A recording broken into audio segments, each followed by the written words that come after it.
बिस्मिल्लाहिर्रहमानिर्रहीम। अस्सलामुअलैकुम। के केयर में खुशामदीद। जैसा कि आप जानते हैं कि हम इस चैनल में आपको मेडिसिन के बारे में बताते हैं कि दवाइयाँ कैसे काम करती हैं, उनकी उर्दू में अफादियत बताते हैं और साथ में कुछ बीमारियों का भी ज़िक्र होता है और दवाइयों का बताते हैं कि कैसे इस्तेमाल की जाएँ और किस तरह इस्तेमाल की जाए। आज हम जिस दवाई के बारे में बात करेंगे उसका नाम है मॉक्सीडिक्स। ये इसका ब्रांड नेम है और इसका फार्मूला जो है मॉक्सीफ्लॉक्सासिन है।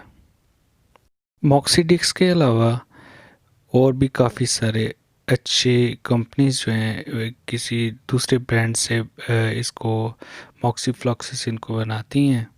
जैसे कि एबट की कंपनी बनाती है, उसका ब्रांड नेम है मॉक्सी। सामी बनाती है मोफेस्ट। इस तरह और भी बहुत अच्छी अच्छी कंपनी है जो जैसे मॉक्सीगेट है, एवलॉक्स है, साइमॉक्स है। तो आज हम जिस फार्मूला के बारे में, जो हमारा कह लें कि जेनेरिक फार्मूला है, मॉक्सीफ्लॉक्सासिन HCl है। ये टैबलेट्स में आती है, इंजेक्शंस में भी आती है और ड्रॉप्स में भी आती है, जो कि ये ड्रॉप्स भी होते हैं, आई ड्रॉप्स भी होते हैं। पर हम बात करेंगे जिस टैबलेट के बारे में जो 400 mg में आती हैं। ये बेसिकली 200 mg में भी आती है, मगर एडल्ट्स के लिए 400 mg में आती है।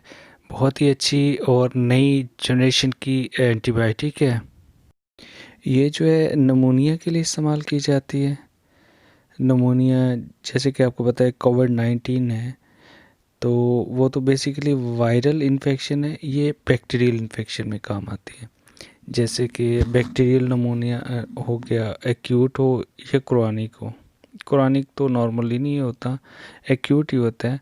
एक्यूट में ये ज़्यादातर यूज़ की जाती है। उसके अलावा अनकम्प्लिकेटेड SSSI के लिए इस्तेमाल की जाती है, जो कि स्किन स्ट्रक्चर इन्फेक्शन होती है उसके लिए इस्तेमाल की जाती है। और जो कॉम्प्लिकेटेड स्किन स्ट्रक्चरल इन्फेक्शन है उसके लिए भी इस्तेमाल की जाती है, यानी कि जल्द के ऊपर बहुत ज़्यादा इन्फेक्शन हो जाए उसके लिए। जो एक्यूट साइनोसाइटिस है, यानी कि नाक के अंदर जो इन्फेक्शन हो जाती है साइनस की, उसके लिए बड़ा अच्छा असर दिखाती है। हो बशर्ते कि बैक्टीरियल। कुछ साइनोसाइटिस वायरल भी होते हैं, मगर उनके लिए ये काम नहीं करेगी। जो जस्ट बैक्टीरियल हैं उनमें ये अच्छा असर दिखाती है। क्रॉनिक और एक्यूट ब्रोंकाइटिस में भी बड़ा अच्छा असर दिखाती है। ब्रोंकाइटिस, ये COPD, इस तरह की प्रॉब्लम्स में भी काफ़ी अच्छा असर दिखाती है, जो कि बैक्टीरियल हो। इसे इस्तेमाल जो है वो कैसे करना चाहिए? वैसे तो 400 mg और 200 mg में आती है। 200 mg बच्चों के लिए नॉर्मली 18 साल से कम उम्र के बच्चों के लिए, जो 15 से ऊपर हो और 18 से कम हो उनके लिए इस्तेमाल की जाती हैं। मगर डॉक्टर तो अपने वो प्रेस्क्रिप्शन के हिसाब से इस्तेमाल करवाते हैं। और एडल्ट्स के लिए 400 mg डेली सिंगल डोज में इस्तेमाल करवाई जाती है। अगर एग्जैक्ट देखा जाए तो नमूनिया के लिए 400 mg की डोज जो है 24 आवर्स में एक टाइम सिंगल डोज ली जाती है। 7 से 14 दिन में ये नमूनिया ठीक कर देती है। और अगर अनकम्प्लिकेटेड स्किन स्ट्रक्चरल इन्फेक्शन हो तो उसमें 400 mg की सिंगल डोज 7 दिन के लिए इस्तेमाल की जाती है। और अगर कॉम्प्लिकेटेड हो तो फिर 7 दिन से लेकर 21 दिन में वो ज़्यादा अच्छा असर दिखा के बीमारी को ठीक करती है।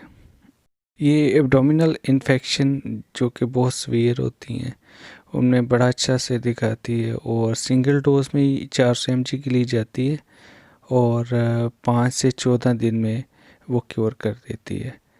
प्लेग, जिसे आप चीचक भी कहते हैं, उसमें ये 400 mg की सिंगल डोज ली जाती है डेली के हिसाब से 24 आवर्स में एक दफ़ा, और 10 से 14 दिन में ये बड़ा अच्छा असर दिखा के बीमारी को क्योर करती है।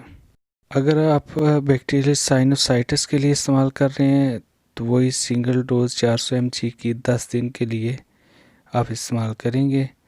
और अगर एक्यूट ब्रोंकाइटिस है, ये क्रॉनिक ब्रोंकाइटिस है, ABECB है आपको, तो ये भी 24 आवर्स में एक सिंगल डोज ली जाती है, 5 दिन में क्योर कर सकती है। और अगर इंजेक्शन्स की बात की जाए तो इंजेक्शन्स डायरेक्ट नहीं लगाया जा सकता, इसको डाइल्यूट करके, ये एक प्रॉपर वे होता है, उस हिसाब से लगाया जाता है। कुछ इन्फ्यूजन्स बनी आती हैं इसकी और कुछ को बनाया जाता है। तो ये 60 मिनट्स में नॉर्मली कह लें कि एक इंजेक्शन लगाया जाता है, या पेशेंट के हिसाब से उसे देखा जाता है।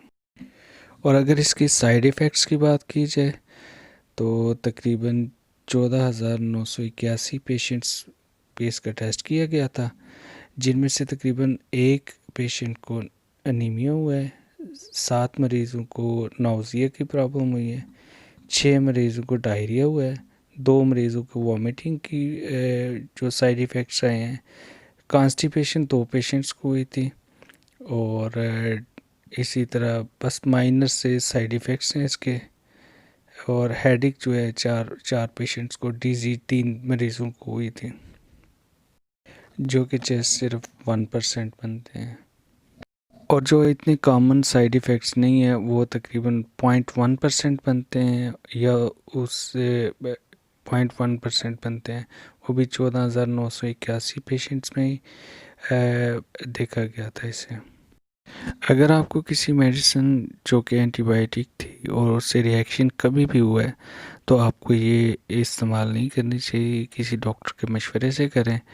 और अगर आपको कोई रीनल प्रॉब्लम है, गुर्दे का मसला मतलब, या आपको कोई और मसला पेचीदा चल रहा है, या लॉन्ग टर्म डिजीज़ है आपको कोई भी, तो आप इसे इस्तेमाल ना करें, ये डॉक्टर के मशवरे से करें। और दूसरा ये कि इससे थोड़ा सा मुंह ड्राई हो जाता है, और इसलिए आपको डिहाइड्रेशन ना हो जाए, पानी ज़्यादा से ज़्यादा पिएं इस मेडिसिन के साथ। और इसके साथ वारफिन की मेडिसिन और या एनसिड टाइप मेडिसिन लेने के दौरान इसका ध्यान रखें कि आपको कोई प्रॉब्लम तो नहीं हो रही। अगर आपको कोई मसला बन रहा है तो अपने डॉक्टर से ज़रूर मशवरा करें। उम्मीद करता हूँ आपको ये मेडिसिन ज़रूर पसंद आई होगी और आपकी इन्फॉर्मेशन में इजाफ़ा हुआ होगा। अगर आपको वीडियो पसंद आए, लाइक का बटन दबा दें, सब्सक्राइब करें और शेयर करें। बहुत शुक्रिया, थैंक यू वेरी मच। अपना ख्याल रखिएगा, अल्लाह हाफिज़।